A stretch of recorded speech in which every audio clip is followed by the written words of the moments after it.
દેવગઢ બારિયા એ ભારતના ગુજરાત રાજ્યમાં આવેલી એક નગરપાલિકા છે. દેવગઢ બારિયા પાનમ નદીના કિનારે આવેલું છે, જે રજવાડા શૈલીમાં સ્પષ્ટપણે બાંધવામાં આવેલું એક નગર છે. તે ગુજરાત રાજ્યના દાહોદ જિલ્લામાં, જે અગાઉ પંચમહાલનો ભાગ છે.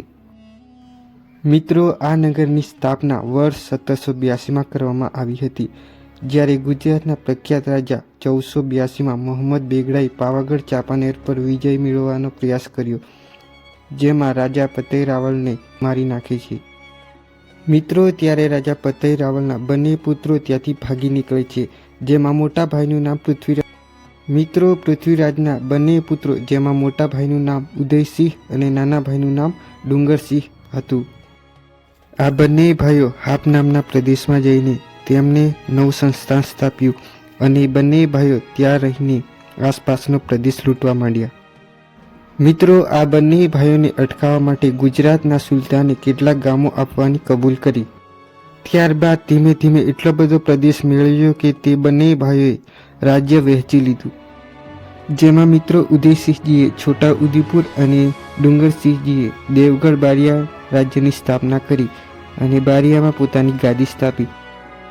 ત્યારથી મિત્રો, જ્યારે દેવનો કિલ્લો અથવા દેવગઢ બાબા પરથી દેવગઢ બારિયા નામ પડ્યું. બારિયા રાજ્યને સાગટાળા, રાજગઢ, હવેલી, ધાનપુર, લીમખેડા, રંધીકપુરમાં વિભાજિત કરવામાં આવ્યું હતું અને આ બધા પ્રદેશોને મહેલ તરીકે ઓળખાતા હતા. મિત્રો, 1864માં ડુંગરસિંહના મૃત્યુ પછી તેમના પુત્ર માનસિંહને શાસક તરીકે રાજ્યાભિષેક સમારોહમાં યોજાયો હતો. તે માત્ર 9 વર્ષના હતા. તેથી મિત્રો, રાજ્યનો વહીવટ એક એજન્સીને સોંપવામાં આવ્યો હતો. મિત્રો, 1865થી 1876 દરમિયાન બારિયા નગરનું સર્વેક્ષણ એજન્સી દ્વારા કરવામાં આવ્યું હતું. મિત્રો, રાજા માનસિંહે 1876માં એજન્સી પાસેથી પાછો વહીવટ સંભાળ્યો. રાજા માનસિંહ સુધારક હતા.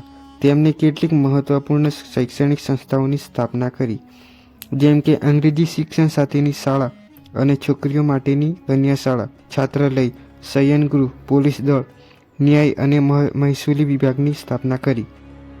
1892માં પીપલોથી બારિયા વચ્ચે રેલવેની શરૂઆત કરવામાં આવી. મિત્રો, 1908માં રાજા માનસિંહનું અવસાન થયું. આજના સમયમાં માન સરોવર તેમની કીર્તિ યાદ અપાવે છે. વર્ષ 1908માં રાજ્યાભિષેક સમારોહમાં રણજીતસિંહને રાજા તરીકે સ્થાપિત કરવામાં આવ્યા હતા. ઉચ્ચ શિક્ષિત, ઉજ્જવળ કારીગરી ધરાવતા તેઓએ એમ્પિયર કોરમાં જોડાયા હતા અને તેમને ભારતના નાઇટ કમાન્ડરનું બિરુદ આપવામાં આવ્યું હતું. આ પ્રતિષ્ઠિત પદવીને કારણે તેઓ સર રણજીતસિંહ તરીકે ઓળખાયા. તેમના શાસન દરમિયાન કેટલીક ખૂબ જ મહત્વપૂર્ણ જાહેર સંસ્થાઓની સ્થાપના કરવામાં આવી.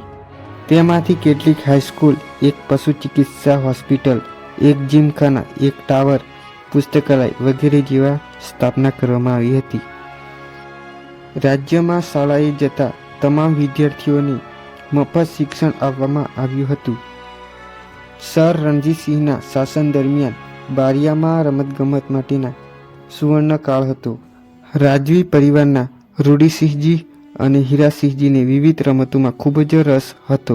આ સમયગાળા દરમિયાન બહારના શહેરોની ટીમોને આમંત્રિત કરીને, જેમ કે પોલો, બેડમિન્ટન, ટેનિસ અને ટેબલ ટેનિસ જેવી રમતો રમાતી હતી.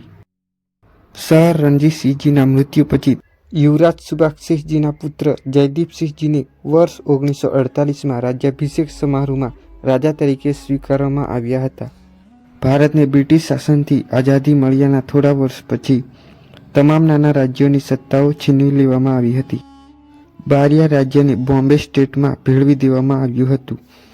મિત્રો, જયદીપસિંહ હવે રાજા ન હતા, પરંતુ બારિયામાં તેમના સમગ્ર જીવનકાળ દરમિયાન તેઓ પહેલેથી જ દરેકના હૃદયમાં પોતાને એક રાજા તરીકે સ્થાપિત કરી ચૂક્યા હતા. તેઓ 1961થી 1987ના સમયગાળા દરમિયાન તેઓ ધારાસભ્યના સભ્ય તરીકે ચૂંટાયા હતા અને તે દરમિયાન દિલ્હીમાં સાંસદ સભ્ય પણ હતા. શ્રી જયદીપસિંહજી રાજયોગી હતા. તેમણે તેમની મોટાભાગની સંપત્તિ બારિયા અને આસપાસના વિસ્તારોના લોકોના ભલા માટે વિવિધ સંસ્થાઓને દાનમાં આપી હતી. જેમ કે મિત્રો પોતાનો રાજમહેલ ગુજરાત કૃષિ સંસ્થાને દાનમાં આપ્યો હતો અને જૂનો રાજમહેલ હતો તેમાં કોલેજની સંસ્થાની સ્થાપના થઈ અને મિત્રો જ્યાં વિશાળ જેમખાનાની જગ્યામાં સ્પોર્ટ્સ કોમ્પ્લેક્સની શરૂઆત કરવામાં આવી. મિત્રો બારિયા રાજ્ય ભૌગોલિક સ્થાનને કારણે હંમેશા સલામત હતું. બારિયાના રાજાઓએ ક્યારેય મુસ્લિમો કે મરાઠા શાસકોને મોનેટરીના વળતર આપ્યા નથી.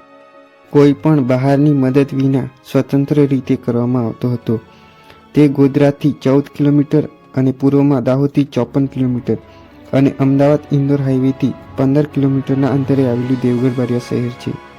મિત્રો જયદીપસિંહ ચૌહાણની પુત્રી ઉર્વશી દેવી તેમના પિતાની જેમ 25 વર્ષથી રાજકારણમાં સક્રિય હતી. ઉર્વશી દેવના પુત્ર તુષારસિંહ છે જેને આજે પણ બારિયાના રાજા તરીકે ઓળખવામાં આવે છે. તો મિત્રો આ હતો આજનો આપણો વિડીયો તમને પસંદ આવે તો લાઈક જરૂર કરો અને આવા જ વિડીયો જોવા માટે ચેનલને સબસ્ક્રાઈબ કરો. ધન્યવાદ.